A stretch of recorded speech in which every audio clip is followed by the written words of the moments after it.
할렐루야. 오늘도 우리의 마음을 살피시는 하나님의 사랑이 우리의 삶 속에 가득하기를 간절히 소원합니다. 아멘. 요 근래에는 운전하는 것이 그렇게 어렵지 않습니다. 길을 너무나도 잘 알려주는 내비게이션이 있기 때문이죠.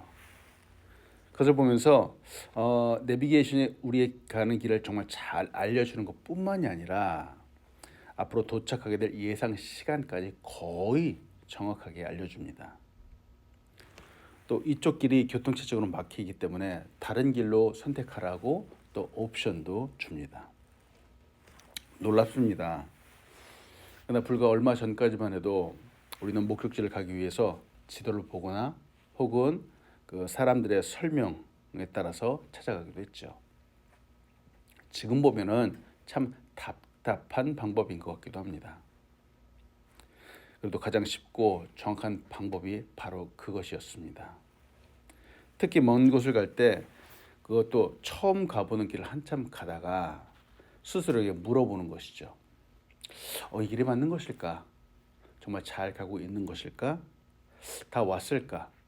아직 멀었나? 얼마를 더 가야 되는가? 도착하기 전까지 또 질문하고 때때로 마음속에 의심이 들기도 합니다. 불안한 가운데 갔던 그런 기억들이 나기도 합니다. 그래서 가보지 않았던 곳을 간다라고 하는 것은 늘 새로운 도전이었습니다. 그러나 컴퓨터 AI가 발달을 하고 내비게이션이 최첨단으로 바뀌고 기술이 아무리 발전을 한다고 해도 우리 인생의 앞길에 대해서 정확하게 알 수 있을까요? 내일 무슨 일이 일어날는지 누구를 만나게 될는지 우리는 알 수 없습니다. 물론 어느 정도 예상할 수는 있습니다. 스스로 계획을 세워서 그 정해진 스케줄에 따라서 움직이려고 합니다만 모든 것이 계획대로 스케줄대로 되지는 않습니다. 특히 욥처럼 지금 이렇게 어려움을 겪고 있는 사람들이라면은 당장 이 해결책이 나타나고 문제들이 사라지면 좋겠지만 생각대로 되지 않기도 합니다.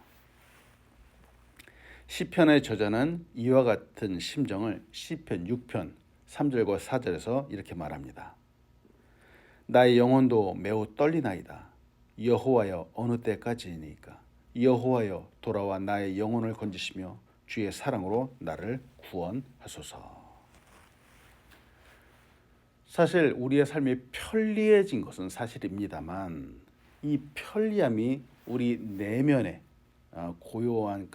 고민까지 해결해 줄 수는 없습니다. 그래서 머리를 싸매기도 하고 때로는 울부짖기도 하고 가슴을 치기도 하는 것이죠.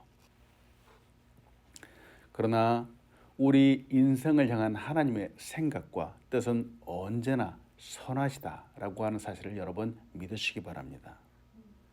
그냥 하나님께서 우리를 괴롭게 하시고 우리를 망하게 하시고 그렇지 않습니다. 하나님의 그 선하신 뜻들이 우리의 인생 가운데 있습니다. 물론 이것을 이해한다는 것이 쉽지만은 않습니다. 그래서 우리에게 믿음이라는 것이 필요합니다. 어제 우리는 욥이 처한 상황을 같이 한번 보았습니다. 이전에 욥은 높은 곳에 있었습니다. 지금은 낮고 낮은 곳 바닥으로 내려와 있습니다. 세상에 가장 가난하다고 하는 사람들이 그의 자식들이 지금 욥을 조롱하고 있습니다. 그러나 이 바닥에서 욥은 그들의 삶을 다시 한번 보게 되었고요. 또 그들의 입장도 다시 한번 생각을 해보게 되었습니다. 오늘 본 말씀 욥기 30장 16절로 19절을 봅니다. 이제는 내 생명이 내 속에서 녹으니 환난 날이 나를 사로잡음이라 밤이 되면 내 뼈가 쑤시니 나의 아픔이 쉬지 아니하는구나. 그가 큰 능력으로 나의 옷을 떨쳐버리시며 나의 옷깃처럼 나를 휘어잡으시는구나. 하나님이 나를 진흙 가운데 던지셨고 나를 티끌과 재 같게 하셨구나.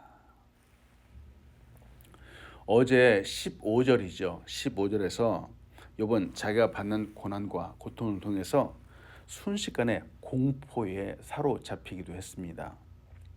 욥의 그 품위는 마치 바람에 날려가는 것 같다라고 이렇게 표현을 하기도 하죠. 근데 더더욱 큰 절망은 하나님께서 아무런 답변도 응답도 해주시지 않는 것이었죠. 어제 본문과 오늘의 본문이 약간 다릅니다.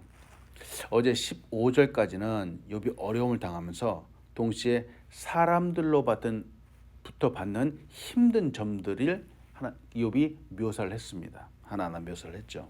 근데 오늘 이 16절서부터는 어려움이지만 이 어려움은 사람들로부터 오는 것이 아니라 하나님으로부터 오는 그 어려움을 지금 말하고 있습니다. 욥의 심정, 욥의 마음이 어땠을까요? 하나님으로부터 고난을 받는 욥은 마치 자신의 생명이 녹아내리는 것 같다라고 이렇게 말을 합니다. 어찌나 어렵고 힘들까? 그 어려움이 마치 나를 탁 사로잡은 것 같고 밤이 되면 내 뼈마디가 쑤시는 것 같다라고 말을 합니다. 너무 큰 능력이 나를 떨쳐버렸다. 그 옷을 떨쳐버리신다라고 말하죠. 하나님께서 그 옷을 떨쳐버리신다라고 하는 이 말은 온몸에 악창이 나서 그 고름으로 자기의 옷이 더러워진 것을 말합니다. 하나님께서 옷깃처럼 자기를 움켜 잡으시고 계신 것 같다라고 말하죠. 현재 자기가 당하는 고통으로 질그릇처럼 깨어지고 또 땅에서 티끌과 같이 재와 같이 될 것 같다라고 말합니다. 그래서 욥은 하나님께 부르짖었습니다. 저는 이 욥을 보면서 이 욥기를 묵상하면서 보게 되는 것은 욥이 너무나도 지극히 인간적이다라고 하는 거죠. 그도 고난을 당합니다. 그러고 아파하기도 하고요. 또 눈물을 흘리기도 합니다. 낙담하기도 합니다. 우리 사람이 할 수 있는 지극히 일반적인 반응을 지금 욥이 보여주고 있습니다. 힘들면 부르짖죠. 부르짖고 또 눈물을 흘리기도 합니다. 우리에게도 이와 같이 어려운 순간들이 찾아오기도 합니다. 말할 수 없는 시련이 있기도 합니다. 아마 이런 고난이 없는 사람들은 이 세상에서 없을 것입니다. 이렇게 힘들고 어려운 순간들은 누구나 다 겪는 것이기 때문인데요. 그런데 이런 순간들은 여전히 베일에 감싸 있습니다. 왜 이런 순간들이 갑자기 나에게 오는지 그 답을 알 수 없다는 것이죠. 욥이 늘 곳곳마다 질문하는 것과 같습니다. 그러나 한 가지 분명한 것은 지나놓고 보면 이 어려운 순간들을 지나놓고 보면은 이것이 큰 기쁨과 즐거움이 될 수 있다라고 하는 사실입니다. 찰리 채플린은 이렇게 얘기를 합니다. 인생은 가까이 보면 비극 같지만 멀리서 보면 희극이다. 이렇게 얘기를 합니다. 그의 이야기를 들으면서 참 많은 부분들이 공감이 되기도 합니다. 물론 지금 현재 내 앞에 있는 어려움은 힘듭니다. 지금은 참 참기 어렵기도 합니다. 그러나 지나놓고 보면은 그것으로 인해서 도리어 큰 축복이 있었음을 보게 되기도 합니다. 때문에 여러분 기대하시기 바랍니다. 그렇지만 역시 이를 지나가는 과정은 만만치 않습니다. 더욱 힘들게 하는 것은 하나님께서 때때로 침묵하신다라고 하는 부분이죠. 하나님은 때때로 침묵하시죠. 오늘 본 말씀 20절에서 23절을 봅니다. 내가 주께 부르짖으나 주께서 대답하지 아니하시오며 내가 섰사오나 주께서 나를 돌아보지 아니하시나이다. 주께서 돌이켜 나를 잔혹하게 하시고 힘 있는 손으로 나를 대적하시나이다. 나를 바람 위에 들어 불려가게 하시며 무서운 힘으로 나를 던져버리시나이다. 내가 아나이다. 주께서 나를 죽게 하사 모든 생물을 위하여 정한 집으로 돌려보내시리이다. 욥이 지금 하나님께 부르짖고 있습니다. 그런데 하나님은 아무런 대답도 하지 않으시는 것 같습니다. 20절에서 욥이 또 그러잖아요. 내가 섰사오나 하나님 지금 제가 서 있습니다 라고 말합니다. 여기서 서 있다 라고 하는 이 단어의 원어적인 표현은 내가 지금 인내를 갖고 하나님 앞에 서 있습니다. 어떤 인내인가? 하나님께서 공의로운 판결을 내려주실 것을 기다리고 있습니다. 인내하고 있습니다. 하나님의 도우심이 있다는 것을 제가 알고 있는데 이들을 기다리고 있습니다. 도대체 언제까지입니까? 바로 이러한 마음을 갖고 서 있다라고 하는 것이죠. 즉 하나님의 대답을 기다리고 있습니다 라고 말합니다. 또 21절에서 주께서 돌이키신다라고 하는데 이는 하나님께서 하나님은 언제나 어려움을 돌아보아 주시고 은혜를 베푸시는 분이 아닙니까? 그런데 하나님, 제가 지금 이 겪고 있는 고난을 보니까 하나님은 이전에 제가 알고 있는 분이 아닙니다. 이렇게 말을 하고 있는 것이죠. 지금 저에게는 하나님은 전혀 다른 모습으로 가혹하게 대하고 계십니다. 어떻게 된 것입니까? 하고 질문을 하는 거죠. 그러면서 욥이 이 고난 가운데 내린 결론이 있습니다. 23절입니다. 23절에 보니까 결국 하나님은 내가 죽기를 원하시는군요. 이렇게 결론을 내리고 말았습니다. 이 사실을 이제 내가 아나이다 라고 말하죠. 한 가지 보고 싶은 부분은 이 아나이다 라고 하는 부분입니다. 이 표현이 앞에서도 쓰였습니다. 욥기 19장 25절에 이렇게 표현을 하죠. 내가 알기에는 나의 대속자가 살아계시니 마침내 그가 땅 위에서 서실 것이라. 이 욥기 19장 25절과 오늘 본 말씀은 욥기 30장 23절이 둘 다 안다라고 하는 이 단어, 내가 하나님을 알고 있습니다라고 하는 표현을 하고 있는데요. 그런데 이 두 구절이 하나님을 알긴 한데 너무나도 그 뜻이 다르다라고 하는 거예요. 19절에서 내가 알고 있고 믿고 있는 하나님은 즉 신앙적인 확신과 또 관련되어 있어서 이 믿음으로 확실히 알고 있는 하나님, 내가 그 하나님을 알고 있습니다 라고 표현을 하는 겁니다.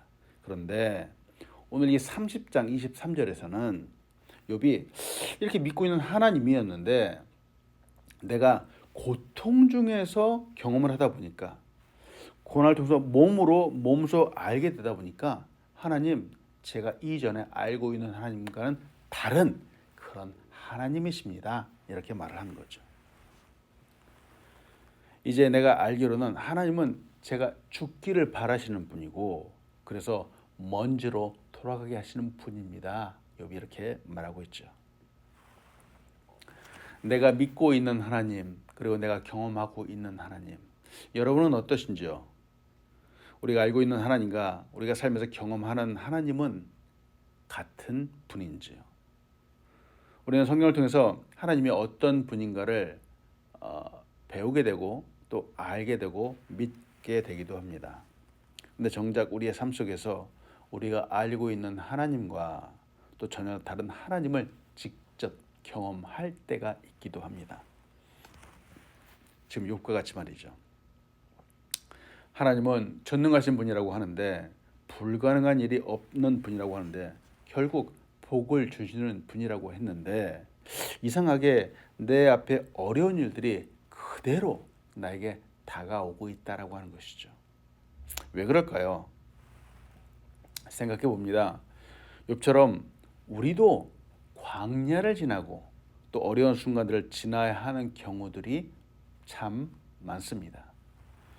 성경을 보면서 알게 되는 것은 위대한 믿음의 조상들이 하나같이 하나님의 침묵을 경험했다라고 하는 것이죠. 아무런 대답도 하지 않으시는 하나님을 정말 기다림으로 경험을 했습니다. 하나님의 응답을 기다리는 동안 그들은 욥처럼 한없이 약해지기도 하고 또 좌절하기도 하고 때로는 의심하기도 했다라는 사실을 우리는 보게 되었습니다.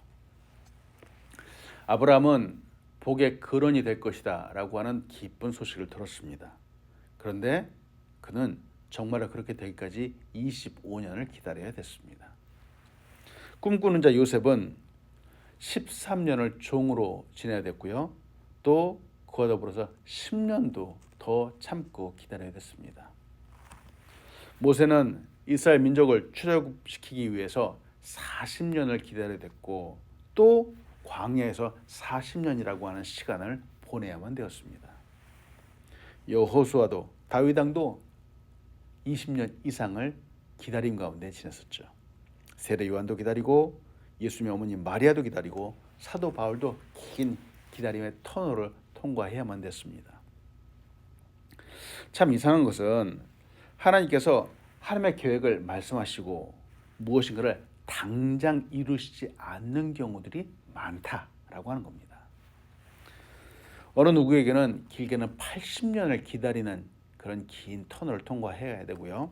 어느 누구에게는 물론 짧기도 하지만 3년, 5년, 10년, 13년 이렇게 하나님께서 하신다는 거죠. 하나님이 때때로 아무런 말씀도 하지 않으시고 길게 침묵하실 때가 있습니다. 우리는 하나님이 침묵하실 때 욥처럼 하나님 지금 바로 지금이 하나님이 도와주실 때입니다. 바로 지금입니다 하고 기도하면서 말하기도 합니다. 그러나 하나님은 침묵하시죠. 봅니다. 하나님의 침묵 속에는 한 가지 패턴이 있습니다.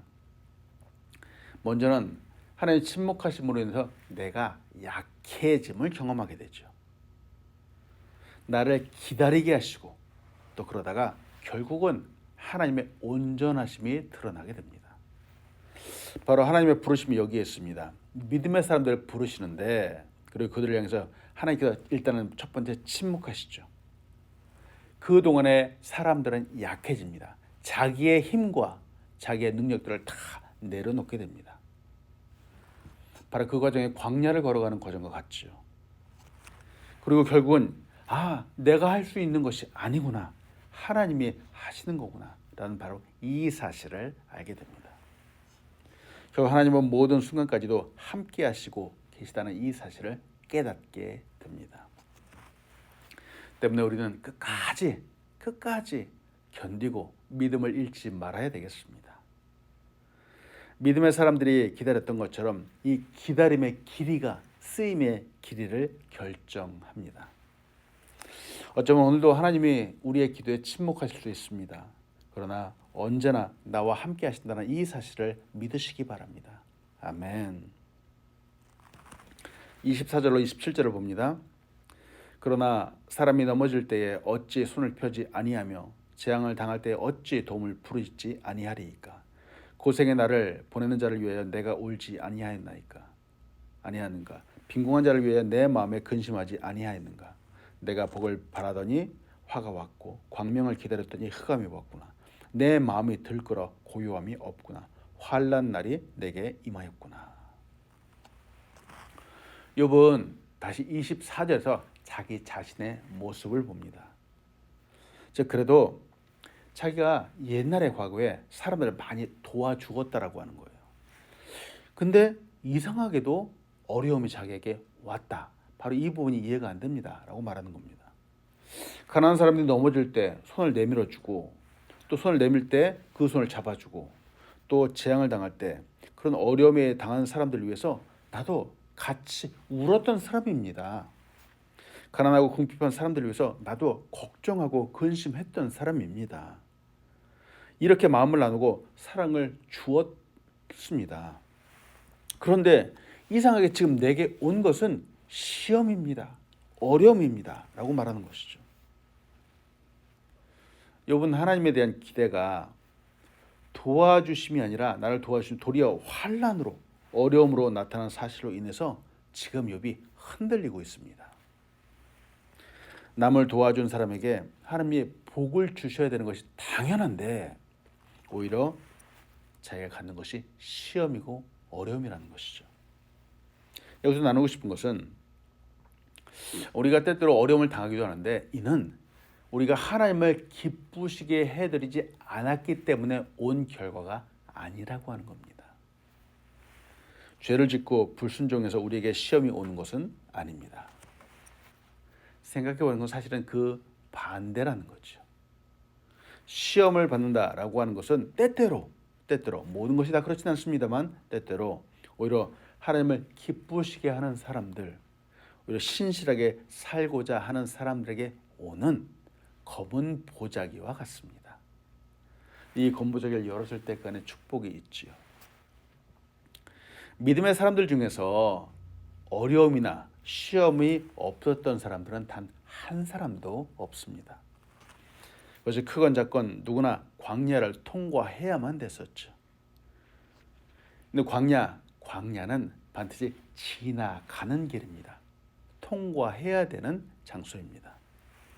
광야는 머무는 장소가 아닙니다. 이처럼 시험이라는 것도 이것은 극복해내야 되는 순간이라는 것이죠.